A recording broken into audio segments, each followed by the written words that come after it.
and more Riot police were arriving. In fact, one jumped out of his van right on top of me, yelling at me to get back, at which point I took his advice and have since retreated from the scene. But it's really quite eerie, just a few streets away, and any shop that might have still been open, any pub has shut its doors. You can hear sirens, police cars driving past, and the odd young man in a mask or a hood kind of running past you.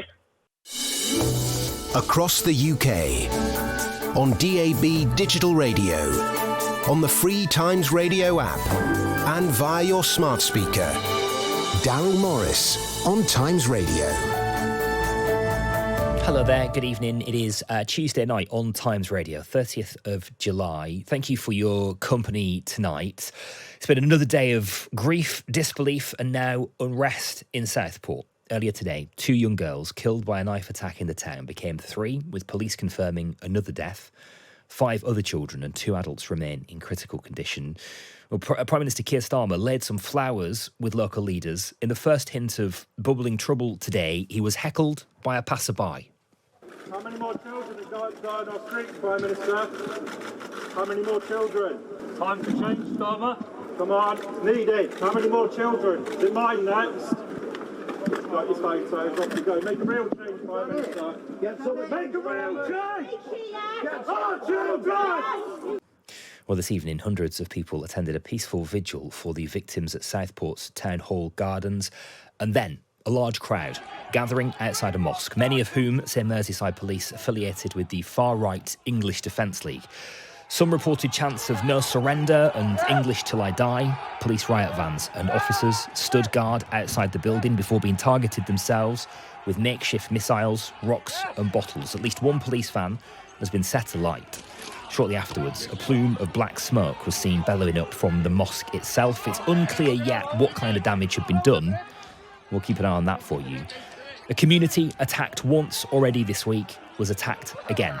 This time it was the emergency services, those who came to the rescue of the victims yesterday, who were in the line of fire.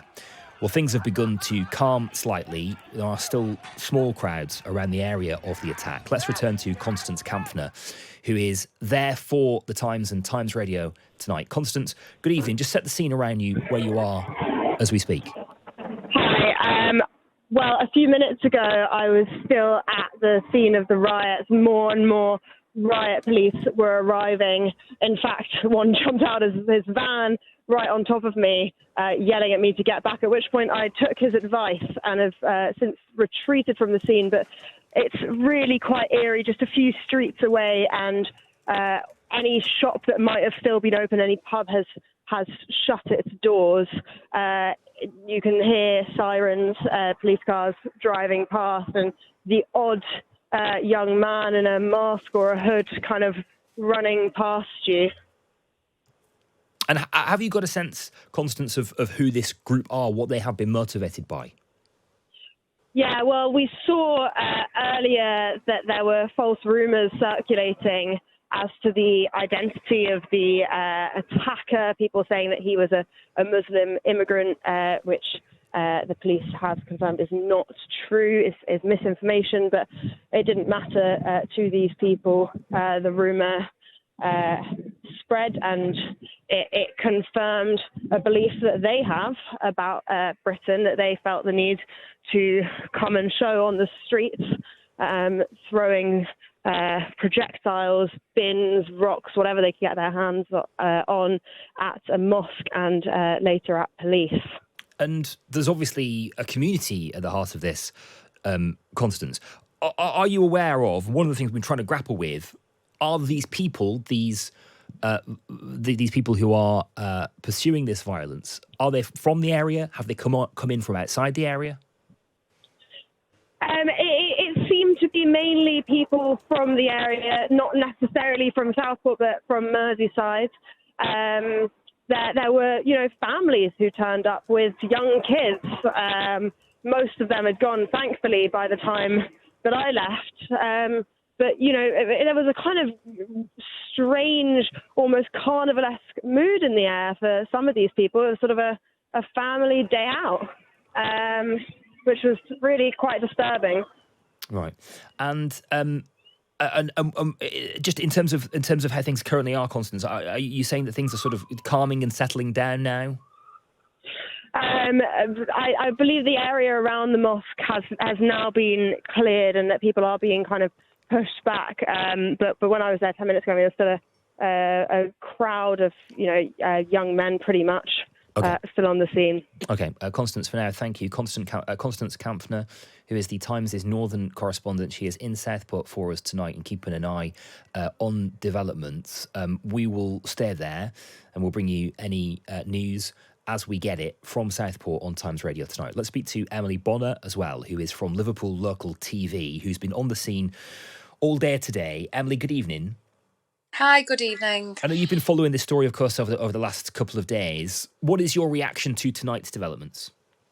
I think it is absolutely shocking. The community is already grieving, and I can't even imagine what it must be like for those people who live in those homes where all of this chaos is happening outside. It's a time when the community really need to come together. The vigil was just 2 hours before all of this kicked off. It's just shocking.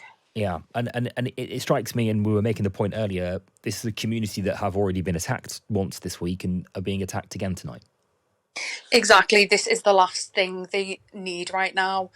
3 children dead, other children and adults critically ill in hospital. I was at the scene today where flowers were being laid, teddy bears, lots of cards, people crying. You could really sense not just the sadness, but that community coming together. So for this to happen in the aftermath is really something else. And how have we seen the community reacting to tonight's events? Not those who sort of come in from outside, not those who are causing trouble, but those who live there. The community who are at the heart of this story, Emily. I think that the community are not angry with the police, which, setting police vans on fire, which we've seen, and violence towards police. I do not think, obviously, I don't speak for the Southport community, but I can imagine they're looking to get answers and justice and, get to the bottom of what actually happened, why it happened, and then for this to take over. I think, I think the people we need to be thinking about right now are those victims, the families, and the local community. Okay, you've been following this story, as we say, Emily. What do you think, particularly, I suppose, with the discourse online and the way that it's been covered and the misinformation, what's led us to this point? Well, like you said, the misinformation online, Merseyside Police had already released a statement today warning that a name had been shared on social media in connection with the suspect, saying the name is incorrect, urging people not to speculate on the details of the incident while the investigation is ongoing. Okay. Emily, appreciate your time tonight. Thank you for being with us. Emily, that's been a long day for you. Emily Bonner, who is from Liverpool Local TV, following that story from Southport. Well, as Emily says, it is almost customary now, isn't it, with events like this, that the aftermath is flooded with rumour, speculation and misinformation. It is that, really, that's led us perhaps to where we are.